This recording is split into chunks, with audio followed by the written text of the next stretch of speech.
महाराष्ट्र में विधानसभा चुनाव हुए भी वक्त हो गया और लोकसभा चुनाव हुए भी वक्त हो गया। सरकार काफी लंबे समय से बनी हुई है।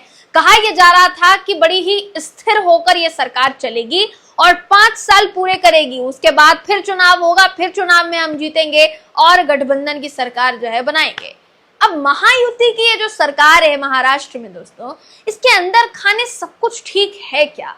इससे पहले कई महीनों से ये चर्चा लगातार जारी है कि फडणवीस जी और एकनाथ शिंदे जी के बीच में सब कुछ ठीक नहीं है।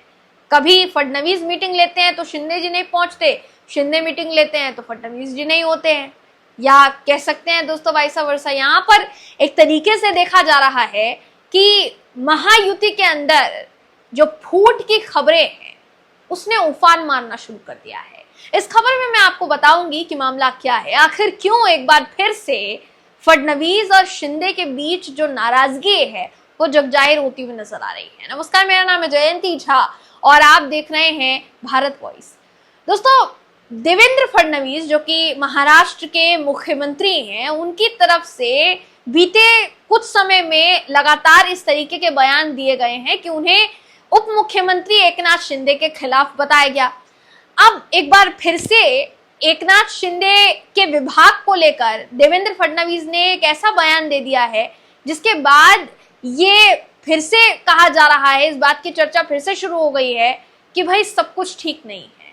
चाहे आप कितना ही जता लें, चाहे आप कितना ही दिखावा कर लें, लेकिन ये दिख रहा है कि भाई खटपट तो शुरू है। अब कहा क्या देवेंद्र फडणवीस ने, ये पहले आपके लिए जानना जरूरी है, तो आपको बिना देर के बता देते हैं। आपकी स्क्रीन पर इस समय देखिए, मैं आपको वो खबर दिखा रही हूँ जिसके मुताबिक अगर बात की जाएगी अंदरूनी कलह की तो वो सामने आ रही है। बीजेपी और शिवसेना गठबंधन के बीच ये अंदरूनी कलह सामने आ रही है। दरअसल एक रिपोर्ट कहती है, उसके मुताबिक सामने आया कि उप मुख्यमंत्री एकनाथ शिंदे के नेतृत्व वाले शहरी विकास विभाग के प्रदर्शन पर देवेंद्र फडणवीस ने नाखुशी जताई। ना सिर्फ नाखुशी जताई, उसे एक पुअर शो करार दिया, पुअर शो की उपाधि दी देवेंद्र फडणवीस ने विशेष रूप से प्रधानमंत्री आवास योजना, आयुष्मान भारत, स्वच्छ भारत मिशन और पीएम किसान सम्मान निधि जैसी योजनाओं का जो है वो जिक्र किया। ये जो टिप्पणी है, केंद्र सरकार द्वारा प्रायोजित योजनाओं के क्रियान्वयन पर एक समीक्षा बैठक की गई थी और उस बैठक में ये जो टिप्पणी है फडणवीस की तरफ से की गई, ऐसी खबर है। फडणवीस ने संबंधित अधिकारियों को योजनाओं के कार्यान्वयन में तुरंत सुधार करने का निर्देश दिया। हालांकि ये भी कहना है कि भाई ये संदेश तो अधिकारियों के लिए था, मगर फिर सवाल ये भी उठता है कि जो अधिकारी इस विभाग का नेतृत्व कर रहे हैं, उस विभाग का नेतृत्व खुद उप मुख्यमंत्री एकनाथ शिंदे कर रहे हैं, तो फिर आप अधिकारियों पर सवाल खड़े कर रहे हैं या फिर एकनाथ शिंदे के विभाग को पुअर शो करार दे रहे हैं? सबसे बड़ा सवाल ये खड़ा होता है। अब अगर बात की जाएगी कुछ समय से जारी लगातार कलह की, तो ये जो बैठक हुई दोस्तों, कायदे से क्योंकि यहाँ पर एकनाथ शिंदे के विभाग की चर्चा हो रही थी तो उन्हें शामिल होना चाहिए था, लेकिन एकनाथ शिंदे इस बैठक में शामिल नहीं थे। हालांकि ये पहली दफा नहीं है जब एकनाथ शिंदे देवेंद्र फडणवीस द्वारा जारी किसी बैठक में शामिल नहीं हुए। इससे पहले भी कई ऐसी मीटिंग्स हो गई, कई ऐसी बैठकें हो गई जिसमें तमाम मंत्री शामिल रहे, लेकिन उप मुख्यमंत्री एकनाथ शिंदे शामिल नहीं रहे।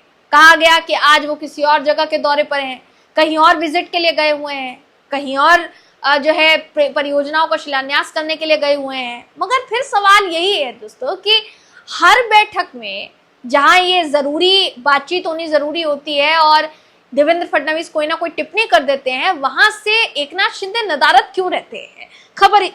सवाल जो है वो यही है।